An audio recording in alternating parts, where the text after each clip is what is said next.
Do you know or have you known someone that seems to do everything right, someone that has life all together, but then they get in a relationship with someone that tears their whole world apart? Well, I want to share to you today why that's very apparent in most men today. And because men are creatures of the eyes, we see what's in front of us and we see beauty and we behold it. We are more tended to fall into this trap than anybody else. And so today, that's why we're going to talk about the pothole of women and why this is so dangerous of men and how it can exclude them from their destiny. When we look at men falling into the pothole of women, it usually leads to them negating their mission. And when we see this in the Bible, it is very apparent in the story of Samson and Delilah. He was a man that was going to start the freedom of Jerusalem and was tasked with a huge duty by God and was blessed with immense strength. However, he fell into the pothole of Delilah.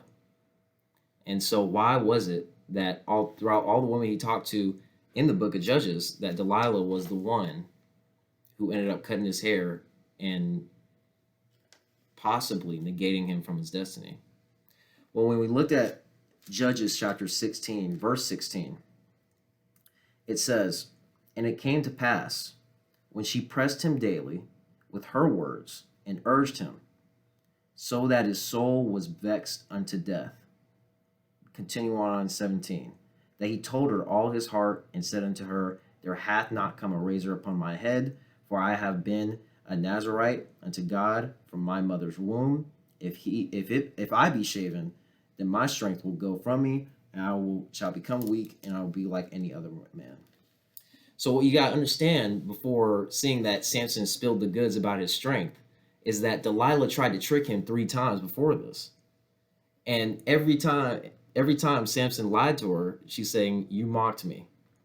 You negated me from knowing the truth. Why'd you do this? You don't love me." And so what many men today, across time, don't understand is sometimes we think that we can get in a relationship with a woman that we're not supposed to get in a relationship to and think that we can handle it. Well, let me tell you that if we're not supposed to be talking to a woman, and as it says in chapter 16, if she presses upon us daily, eventually we will fold and it will negate us of our mission. Now, we know later in the story that Samson, whenever he was in prison and came out into the pillars, that he had a final stand, that God gave him his final strength to do the thing he was supposed to do, and God had mercy unto him.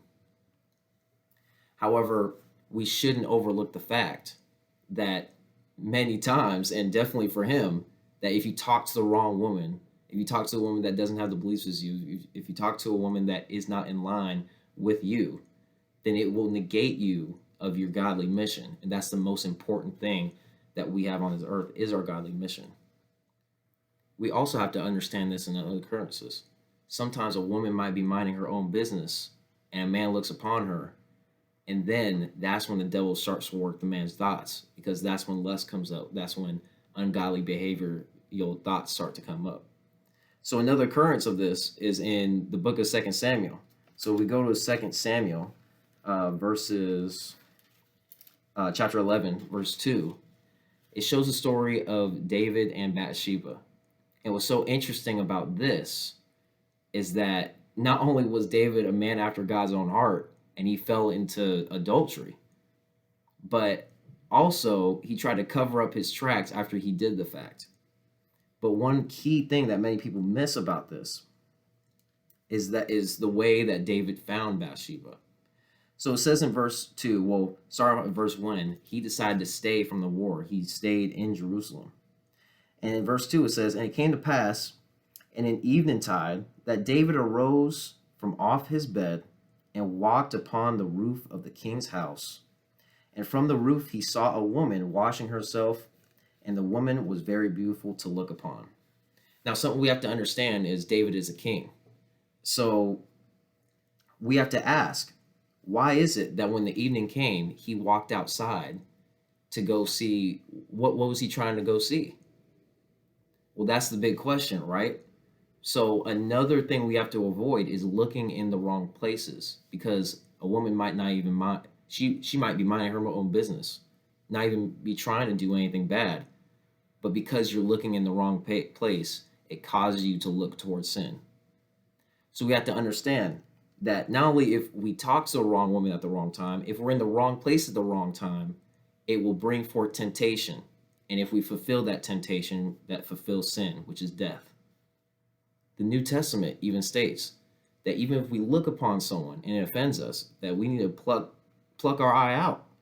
So if we go to Matthew chapter 18, verse 9, when Jesus said, "And if thine eye offend thee, pluck it out, cast it from thee. It is better for thee to enter into life with one eye rather than having two eyes to be cast into hellfire." So what does this mean? That means don't look into the wrong places. Most likely, you're not going to find the right one for you in the club. Most likely, you're not going to find the right one for you in certain places. So know when to look. But however, how do we deal with this, right? What if we do find ourselves in the wrong place at the wrong time? And what if we're doing the right thing, but then temptation comes upon us? Well, Genesis has a perfect answer to this, and Joseph had a perfect answer to this in Genesis chapter 39. Whenever he was approached by Potiphar's wife. And when he was approached by Potiphar's wife, what did he do first? Well, first he refused. Okay, so the first thing he did was refuse. However, what was the second thing that he did? After verse 8 in chapter 39, it says that day after day, she tried to tempt him. She tried to come for him. But what happened in verse 12? Chapter 39, verse 12 of Genesis says, "And she caught him by his garment, saying, Lie with me. And he left his garment in her hand and fled and got him out." The most important thing you can do when you're tempted with lust or anything like that kind is run. So whether that's physically, whether that's spiritually, you have to run. You have to get out of whatever space you're in. So I don't care if you're alone. I don't care if you're with someone. I don't care what's happening. Your answer to lust should always be run. What was Samson's answer to lust? His answer to lust was to play with it, was to tarry with it, was to be with it for a prolonged time. We can't be so confident in our abilities that we forget who gave us those abilities in the first place, and that's God. So what do we have to do? We got to run. We got to run from anything that smells, hears, or sees like temptation. So in this, what am I trying to say? I'm trying to say that if you're looking to be in a relationship with a woman and she's not a godly woman, or if you're looking to be in a relationship with a woman and you know that woman is just not the one, you know that this is not the right woman for me to speak to, you need to run. Why? Because it can be the cancellation of your destiny if you don't. And whatever God has for you on that other side is more important than the fun you might have today. God made both man and woman. He made us both on this earth, and it's both a good thing. What does it say in Proverbs chapter 31, verse 30? And I actually advise you to read all of chapter 31, because chapter 31 talks about what a godly woman does and who a godly woman is. However, verse 30 summarizes it perfectly. It says, "Favor is deceitful, and beauty is vain, but a woman that feareth the Lord, she shall be praised." Guys, the lust of the eyes can tell so many lies. And whenever it tells you lies, it can lead to your demise. So what does that mean? Don't do what David did. Don't do what Samson did. Do what Joseph did.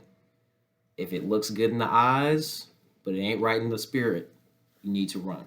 And if she's not a woman of God and not a woman obedient to God's will, just as you're supposed to be a man obedient to God's will, you need to run from it and flee from it.